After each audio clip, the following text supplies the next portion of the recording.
Oi, gente! E aí, tudo bem com vocês? Sejam todos muito bem-vindos ao canal A Casa de Repouso Modelo. Eu me chamo Roberta, criei esse canal para a gente falar mais sobre esse mundo de instituições de longa permanência, trazer mais entendimento e conhecimento sobre essa área, uma área que praticamente ninguém fala ainda, né? Então, o intuito desse canal, ele é voltado para quem já tem a sua instituição, mas tem muitas dúvidas, muitas perguntas aí sem resposta. É voltado para quem quer abrir uma instituição, mas não faz ideia nem por onde que começa, né?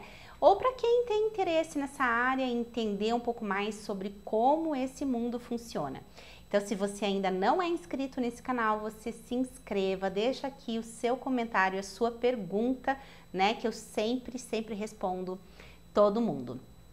E se você não me segue lá no meu canal do Instagram, lá no meu perfil lá no Instagram, me siga também. Lá todos os dias eu coloco conteúdo, muitas dicas, muitas coisas bem legais lá para vocês também. O perfil é A Casa de Repouso Modelo, tá bom? No vídeo de hoje a gente vai falar sobre um profissional que muitas pessoas têm dúvida, né, de várias formas aí, que é o profissional de enfermagem, né? Então, é obrigatório, não é obrigatório, registra, não registra, qual é o vínculo desse profissional junto à instituição? Então, são várias perguntas aqui que eu vou tentar responder para vocês, tá? Primeiro de tudo, a gente sempre precisa se basear na lei que é a nossa RDC. A nossa RDC, a última atualização dela é a RDC 502, então tudo a gente precisa sempre procurar informação na legislação. Tá? Então, se a gente for lá na legislação, não existe a obrigatoriedade de um profissional de enfermagem dentro da instituição. Aí, então, você pensa, então eu não preciso contratar um enfermeiro? Não ou sim, depende. Por que que depende? Depende de quem faz a fiscalização aí com você, qual é a vigilância, se a tua vigilância exige ou não exige, se o Corém exige ou não exige, são alguns pontos aqui que a gente precisa entender. Mas saindo do princípio de que não é obrigatório, não, gente, não é obrigatório, tá? No modo geral, eu nunca tive profissional de enfermagem nas minhas instituições. Nunca foi cobrado, mesmo eu tendo um profissional de técnico de enfermagem dentro da casa, porque o que acontece muito é que quando você tem um técnico de enfermagem, ele precisa responder, né, para um enfermeiro padrão, ele precisa estar respaldado, digamos assim, por esse enfermeiro padrão, tá? Então, o que acontece é que quando você tem um técnico dentro da tua equipe, o Corém vai fazer essa exigência de que você tenha um profissional de enfermagem dentro da casa de repouso, tá? Pode ser que sim, pode ser que não. Como eu falei, eu nunca tive esse tipo de exigência. Aqui em Curitiba nunca houve. Então, pelo menos na grande maioria das casas eu não tenho conhecimento. Então, isso a gente precisa entender. A grande maioria dos meus profissionais eram cuidadores, então um ou outro técnico que eu tinha, tá? O que está na RDC é a obrigatoriedade do profissional cuidador. Esse sim a instituição tem que ter obrigatoriamente, tá? Mesmo que eu seja técnico, ele precisa muitas vezes, a vigilância exige que tenha o curso de cuidador também. Então, mesmo que seja técnico, precisa ter o curso de cuidador. E aí, você, digamos que o Corém vá até aí, né? Você tem um profissional de técnico de enfermagem e ele exige esse profissional. Então, você tem que ter, sim. Se o Corém for até aí e te fizer essa exigência, isso está lá na lei estadual deles, né? De que os técnicos de enfermagem estão subordinados a um enfermeiro padrão. Então, você vai ter que se regularizar com relação a isso. E aí, você contrata CLT, você faz como profissional autônomo, depende da função do teu enfermeiro. Muitas casas acabam vendo como alternativa para resolver essa questão, contratando o profissional de enfermagem como responsável técnico. Porque o responsável técnico, ele não precisa ter o vínculo empregatício, né? Ele não precisa ter ali a carteira assinada. Ele é um profissional autônomo, é um contrato de prestação de serviço aonde ele vai desempenhar as funções de um RT. E muitas casas optam por contratar um enfermeiro porque você junta duas coisas muito importantes, o RT e um profissional de enfermagem. profissional de enfermagem, ele traz uma segurança e um respaldo que você, como dono, fica mais tranquilo em muitas questões dentro da instituição que o teu enfermeiro RT vai poder resolver para você. Então, sim, te traz um diferencial, te traz uma segurança e uma tranquilidade, né, no teu dia a dia do teu trabalho, tá?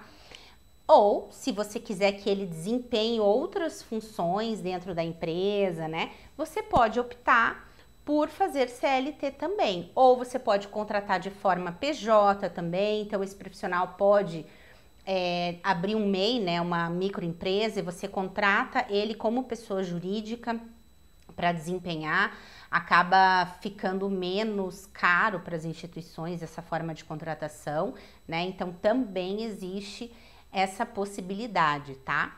Mas a gente sempre parte do princípio da legislação. Uma outra questão muito importante, tá? As leis estaduais e municipais podem existir das mais diversas no Brasil inteiro. Então, algo que aqui para mim, na minha cidade ou no meu estado, não seja obrigatório, na sua região pode ser que seja, na sua cidade pode ser que seja. Então, qual é a minha orientação?